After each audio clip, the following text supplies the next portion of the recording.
Untuk berita-berita hoax itu bisa ada kalanya berupa video, bisa ada kalanya teks ataupun berita. Kalau yang sifatnya video mungkin jelas sangat butuh dengan keilmuan yang lain. Karena kita ketika melihat video zaman saat ini dengan melihat aplikasi atau perangkat AI yang baru-baru ini kan sangat susah sekali untuk Iya. membedakan. Apalagi balik lagi kepada orang yang belum menguasai teknologi, orang awam pasti akan mengatakan, ya ini realitanya seperti itu. Assalamualaikum warahmatullahi wabarakatuh. Teman-teman semua, apa kabar? Perkenalan, kami dari Mahatali Atarmasi.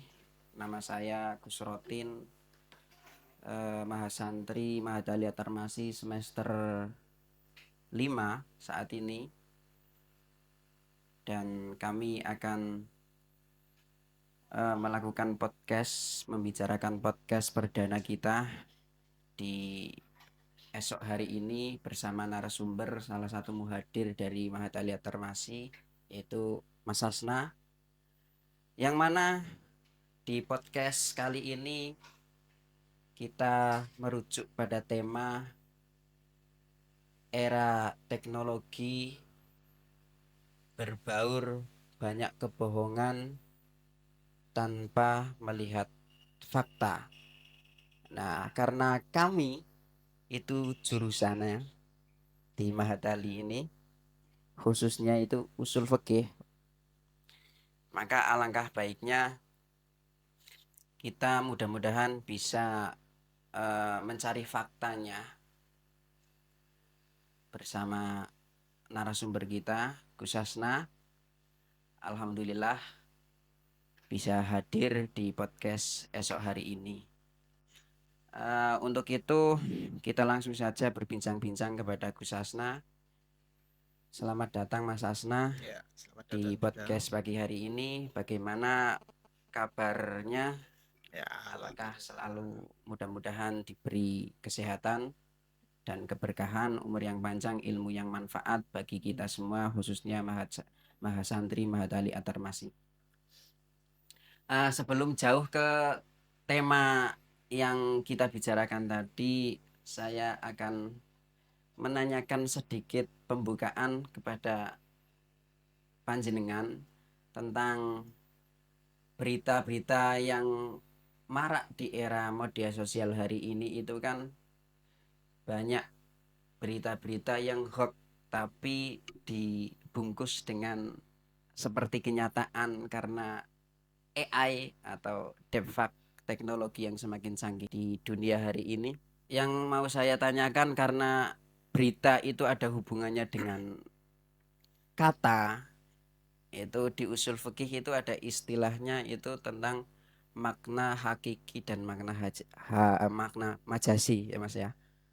Nah, itu yang saya tanyakan. Sebelum itu bisa panjenengan itu jelaskan apa itu sih maksud dan tujuan kita mempelajari usul fikih, dan kenapa begitu penting kita harus memahami tentang makna hakiki dan makna majasi.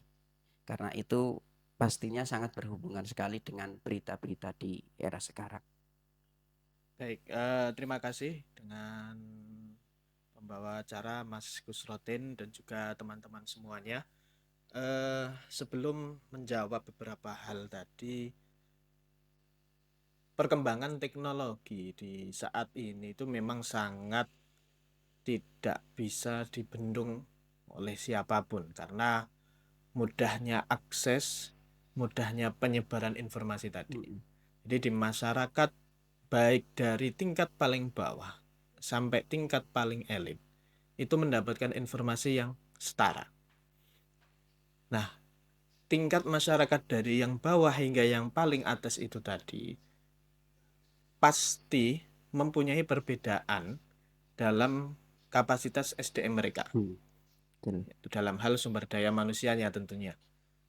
Maka ketika seorang itu tidak memiliki SDM yang baik, tidak mempunyai perangkat ilmu yang baik, tentu dengan derasnya arus informasi ini menyebabkan banyaknya hal-hal yang tidak bisa terbendung. Nah, yang mana menyebabkan banyak masyarakat terjatuh dalam ya sebagaimana yang Anda katakan tadi, kepada hoax, terus kepada video-video yang dibuat oleh AI, deepfake dan sejenisnya, yang mana mereka menganggap itu adalah realita nyata. Maka hal-hal ini sangat penting kita bahas bersama, khususnya dalam lingkup eh, pesantren, karena kita Ya, lebih Mahat Ali itu lebih kepada lingkungan pesantren. Bagaimana santri ataupun dalam hal ini Mahat Ali dengan mahasantri secara khusus dengan kemampuan mereka bisa menyaring informasi-informasi tersebut. Kemudian bagaimana mereka mentablikkan atau mendakwahkan kepada masyarakat bagaimana sih seharusnya menyaring informasi tersebut.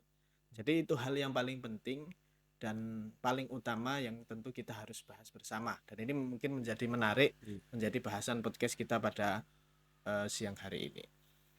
Kemudian, apakah penting dengan perangkat-perangkat ilmu-ilmu yang lain, misalnya dengan ilmu usul fikih, dan sejenisnya dalam menjawab problematika hal tersebut?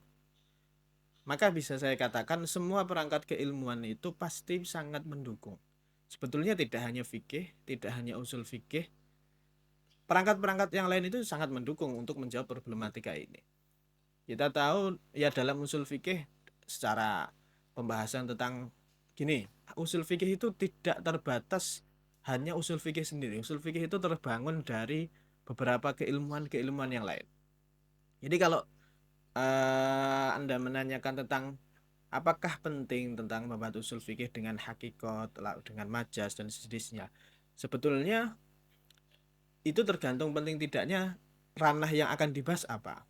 Kalau ranahnya teks, ya membahas tentang hakikat dan majas mungkin itu bisa dibahas. Tapi kalau sifatnya video AI, deepfake, itu melihat secara hakikat ataupun majas secara penerapan tidak bisa. Tapi kalau diambil secara makna, maksudnya gini, makna dalam lingkup dunia media sosial dengan dunia nyata itu harus dibedakan. Kalau secara kita tahu, hakikat itu ya sesuai apa yang ada di realita. Realita. Kemudian majas itu adalah sesuatu lafadz yang berpaling dari makna aslinya, hakikatnya. Begitupun juga media sosial. Media sosial ini adalah tempat dari kita berpalingnya dari dunia nyata. Maka ketika majas, maka ketika itu bukan kenyataan, maka perlu adanya bukti. Ini majasnya mengarah kemana? Nah, itu kalau secara lafadz seperti itu. Ini majasnya nanti majas apa? Kemudian nanti termasuk bagian dari apa dan sejenisnya, itu dari pembahasan lafadz. Tapi kalau penerapan secara makna lafadz dengan hakikat dan majas hanya sebagaimana pengambilan makna, itu mungkin bisa. Berarti dunia media sosial, dunia maya itu sistemnya dia suatu hal yang majas. Maka majas itu perlu adanya verifikasi. Realitanya itu bagaimana? Maka ya secara sederhana seperti itu. Kemudian sebetulnya ya kalau kita mengatakan usul fikih apa menjawab hakikat dan majas, usul fikih itu tadi saya katakan ilmu yang berasal dari banyak hal tadi. Sebenarnya pembahasan ini lafadznya hakikah dan majas ini pembahasan dalam balaghah. Kemudian nanti ada perangkat-perangkat yang lainnya dalam usul fikih itu, nanti ada peran dari ilmu mantik bisa, dari peran ilmu fikih bisa. Apalagi kalau usul fikihnya dari thariqah mutakalimin, berarti berhubungan erat dengan akidah atau tauhid, dengan ilmu kalam. Maka semua ini akan berhubungan semuanya. Dan apakah bisa menjawab 100% problematika media sosial saat ini dengan penyebaran hoax dan sebagainya? Mungkin ini adalah salah satu alat untuk untuk menyelesaikan permasalahan tersebut. Bukan menjadi 100% hal ini yang bisa menyelesaikan, karena perkembangan teknologi belum tentu itu hanya bisa dengan satu pendekatan. Dengan beberapa pendekatan, dengan beberapa keilmuan. Usul fikih ini salah satu keilmuan, mungkin perlu nanti ada keilmuan teknologi. Jadi kemampuan dalam menggunakan teknologi, kemampuan dalam menggunakan perangkat-perangkat sosial. Jadi ilmu-ilmunya ada sendiri. Jadi ilmu syariah ada, ilmu dunianya ada. Berarti tidak hanya satu disiplin ilmu, tidak monodisiplin. Nah, bisa multidisipliner, bisa interdisipliner. Jadi menggabungkan dari berbagai ilmu untuk menjawab problematika. Misalnya saja permasalahan multidisipliner. Kita nanti kalian misalnya di Mahatali kan kadang dalam risalah ilmiah membahas problem yang ada di masyarakat dengan pendekatan dengan fikih, usul fikih dan sejenisnya. Nah, pendekatan seperti itu tidak bisa dengan satu keilmuan saja. Tidak bisa dengan pendekatan fikih dan usul fikih saja. Pasti perlu pendekatan dengan pendekatan sosial, terus pendekatan dengan sosial itu misalnya dengan kalian membuka faktanya itu dengan berwawancara dan sejenisnya itu kan pendekatan yang lain. Dengan berbagai pendekatan yang lain bisa sosial, bisa pendekatan secara keilmuan-keilmuan yang lain, kemudian bisa menghasilkan sebuah hasil Oh, tersendiri. berarti fungsi KKM Mahasantri Matalia Termasih ketika bulan puasa, ketika ada ya, kalau di kuliahan umum itu kan KKN ya Mas ya. Ya, ya ada. Itu Nah, berarti fungsinya untuk mencari apa? Observasinya atau ya berarti. bisa saja itu menjadi salah satu ya pendekatan kita dalam Hmm, segi dalam praktiknya masyarakat berarti. lah praktik. Tapi untuk mencari sebenarnya kita KKM itu kan tujuannya untuk khidmah ya, Iya, khidmah untuk masyarakat dengan membantu beberapa hal. Walaupun nanti ketika di masyarakat kan akan ditemui iya. beberapa hal yang mungkin bisa Anda cari pendekatannya, kemudian nanti dibahas secara fikih, usul fikih, kemudian melihat realita yang ada tadi, kemudian bisa juga menjadi sebuah risalah ilmiah dan sejenisnya. Ya, seperti itu. Terus ini Mas, dari penjelasan panjenengan tadi itu saya punya pertanyaan yang mungkin juga para audien itu mungkin bisa bertanya-tanya. Di era sekarang itu, yaitu apa? Media sosial yang sekarang banyak hoax itu, apakah panjenengan punya eh, penjelasan tentang ciri-ciri atau yang spesifik, ciri-ciri yang spesifik untuk mengetahui bahwa itu kebenaran, berita benar, bahwa itu berita asli? Secara singkatnya mungkin bisa dijelaskan. Ya, untuk berita-berita hoax sebetulnya gini lagi, balik lagi, hoax itu bisa ada kalanya berupa video, bisa ada kalanya teks ataupun berita. Iya, Nah, kalau yang sifatnya video mungkin jelas sangat butuh dengan keilmuan yang lain. Karena kita ketika melihat video zaman saat ini dengan melihat apa ya aplikasi atau perangkat AI yang baru-baru ini kan sangat susah sekali untuk iya, membedakan. Apalagi balik lagi kepada orang yang belum menguasai teknologi, orang awam pasti akan mengatakan, ya ini realitanya seperti itu. Ternyata di sana ada kejadian seperti ini. Begitupun kalau teks, ketika membaca teks pun kita terkadang secara tidak langsung akan menghukumi bahwa ini berita benar. Tanpa ada melihat ini siapa yang menulis dan sejenisnya. Maka eh, kalau dari saya sendiri dalam melihat perkembangan teknologi yang hubungannya dengan berita-berita, kemudian yang mana tercampur antara yang hoax dan yang lainnya, ya kita hanya bisa menyaring dari siapa yang memberikan informasi tadi. Jadi itu pilihan pertama, tapi belum tentu sebetulnya yang memberikan informasi ini ya juga dia bisa saja terkena hoax juga. iya, Nah, maka sebetulnya sangat susah sekali dalam menghadapi hal-hal tersebut. Tapi kalau hubungannya dengan agama, insya Allah kita bisa mengklarifikasi tersebut. Tapi kalau beritanya secara umum ya, hoax dan berita umum dan sejenisnya, yang mana kita tidak tahu tempatnya dan sejenisnya, itu mungkin agak susah. Tapi tetap bisa kita melalui proses klarifikasi. Atau dalam istilah kita dengan istilah adanya tabayun dulu. iya. Mentabayunkan permasalahan yang ada. Nah, mentabayunkan ya dengan melihat bagaimana berita tersebut. Dilihat dari segi siapa yang memberikan informasinya. Apakah orangnya terpercaya dan sejenisnya. Apakah misalnya kalau ini dari media sosial berita dari misalnya dari sebuah berita nasional dan sejenisnya itu kan kemungkinan adanya kesalahan pemberitaan itu kan sangat sangat minim. Iya, betul. Maka ya bisa kita katakan berita-berita yang dibawakan oleh ya yang nasional ataupun internasional itu adalah realita yang ada. Jadi bukan sebuah hoax, sebuah realita yang ada memang seperti itu.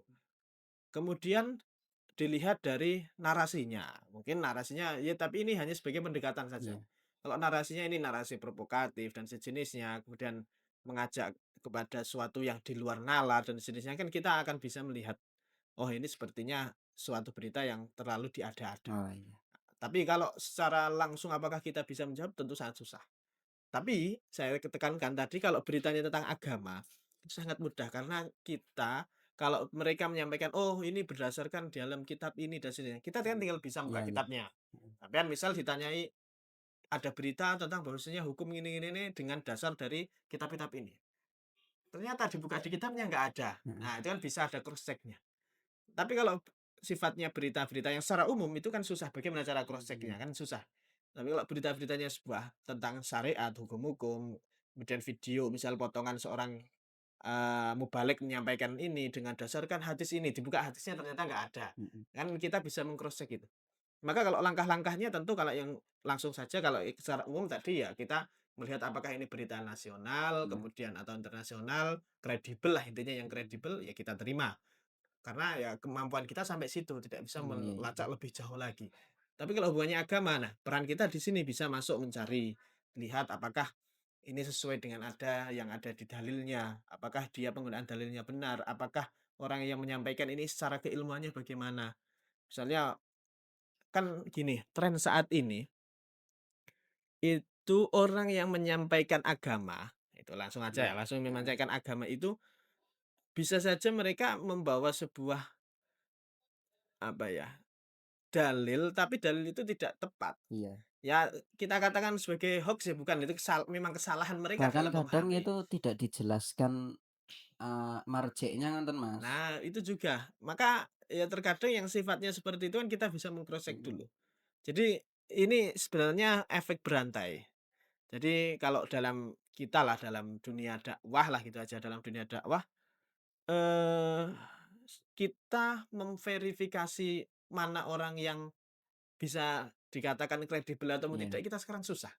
Karena yang tadi lagi, dari awal saya katakan penyebaran arus informasi dan seterusnya itu sangat iya, deras dan tidak bisa kita bendung. Nah, yang bisa memfilter ya balik lagi kepada kita lagi.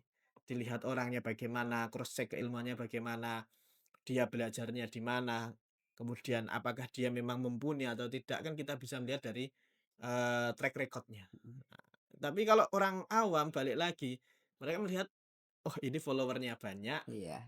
terus banyak yang ngefans, sudah dianggap dia orang alim, padahal realitanya tidak seperti itu. Nah, kalau seperti itu efeknya berantai.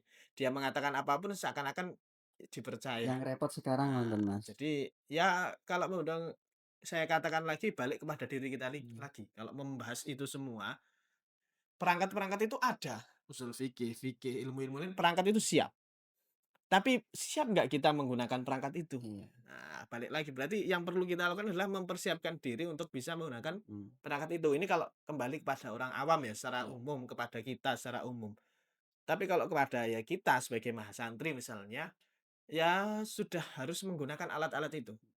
Meng-cross check-nya, validasi dengan bagaimana tabayunnya, kemudian bagaimana mungkin dengan ilmu selain fikih usul fikih dengan proses bagaimana ulama menggunakan cross check hadis, dengan takhrijnya, dengan melihat orangnya bisa dipercaya atau tidak, walaupun ya derajatnya tidak mhm, sampai harus sedetail dalam sanad iya, misalnya.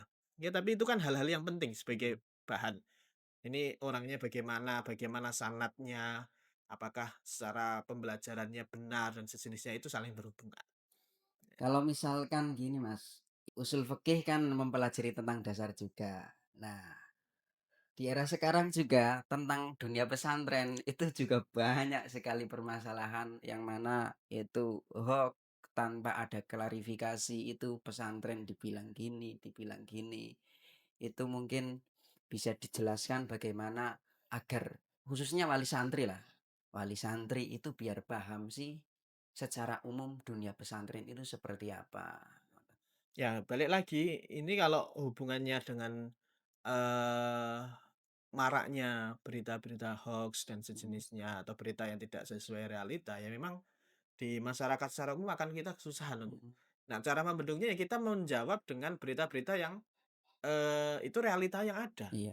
bukan sebuah berita yang mengatakan, kontra dengan video itu. Kita Mhm.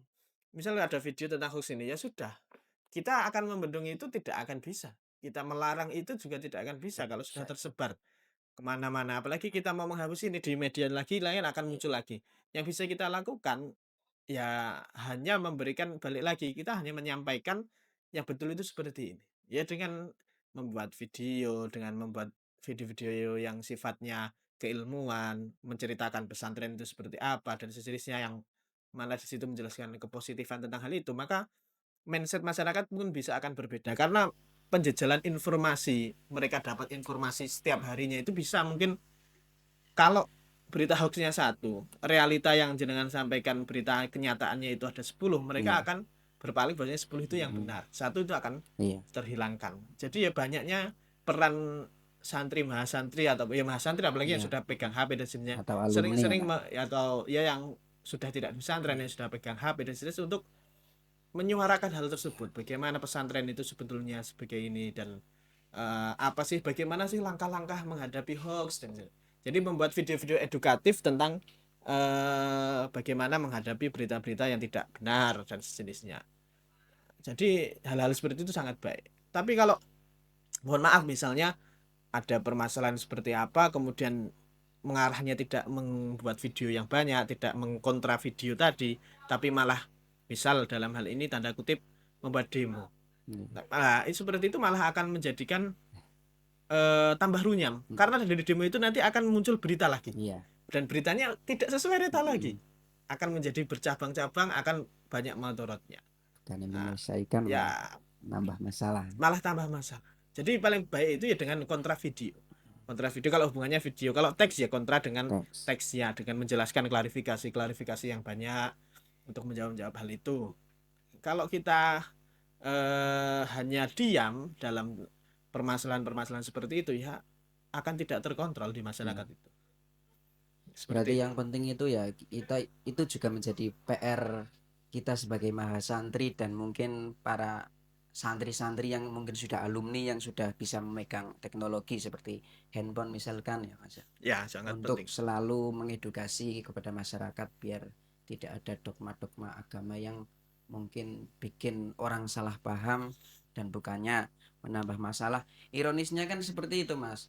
Berarti berita itu belum diklarifikasi secara nyata, sudah bikin emosi orang, kayak diupload video, videonya diupload ke media sosial, itu orang kan emosional, semakin banyak orang emosional, banyak komentar, banyak like, itu semakin viral dan semakin menjadi kepercayaan. Ya, betul. Nonton Jadi memang menjadi balik lagi kita standar penerimaan informasi itu lebih kepada kalau saat ini ya iya, masyarakat melihat kepada keviralan itu tadi. Jadi patokannya itu viral. patokannya viral itu sudah menjadi stigma di masyarakat itu adalah berita benar. Heeh, Padahal belum tentu yang viral itu beritanya benar. benar. Nah, jadi ya balik lagi apapun perangkat keilmuan yang ada untuk kalau seperti kita Mas Andri mungkin masih bisa lah dengan Iya, menjawab problem-problem itu. Tapi kalau orang awam maaf. itu sangat penting untuk memahami bagaimana cara melihat berita-berita itu yang benar dan sejenisnya yang supaya tidak Bukan terjatuh sekedar pada viral. hoax. Apalagi dengan teknologi yang kedepannya semakin kita tidak tahu bagaimana perkembangan teknologi yang ke depan. Maka ya ini menjadi PR kita bersama untuk peran agama ini dalam menjawab problematika itu bagaimana yang mengatakan Islam ini solih likuli Iya, zaman wal makan bagaimana bisa menjawab semua problem mm, di setiap waktu dan setiap tempat. iya, Nah, bagaimana nanti bisa melihat hal-hal tersebut. ya. Mungkin itu.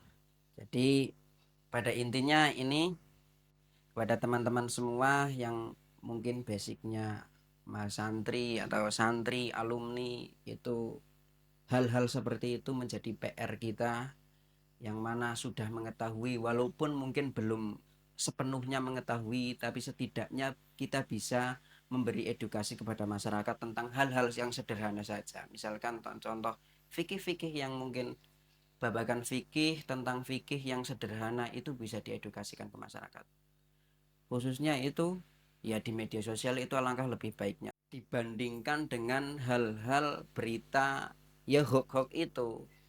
Yang ironisnya berita yang belum tentu kebenarannya itu terjadi atau benar atau faktanya, by datanya atau marjek dari kitabnya itu benar atau belum bisa diverifikasi, itu malah menjadi viral. Sedangkan masyarakat sekarang itu patokannya viral, bukan kebenaran atau fakta. Terima kasih kepada Mas Asna untuk pembahasan perdana kita di podcast hari ini. Mungkin cukup sekian. Mudah-mudahan bisa mengedukasi kita semua. Salam sukses, salam sejahtera. Tetap kita doakan kita semua, doa kita semua untuk para masyayikh dan para kiai. Yang penting kita itu, ya, pesan kita adalah untuk selalu mengedukasi, karena perbandingan kita adalah media sosial yang patokannya viral. Sekian, wassalamualaikum warahmatullahi wabarakatuh.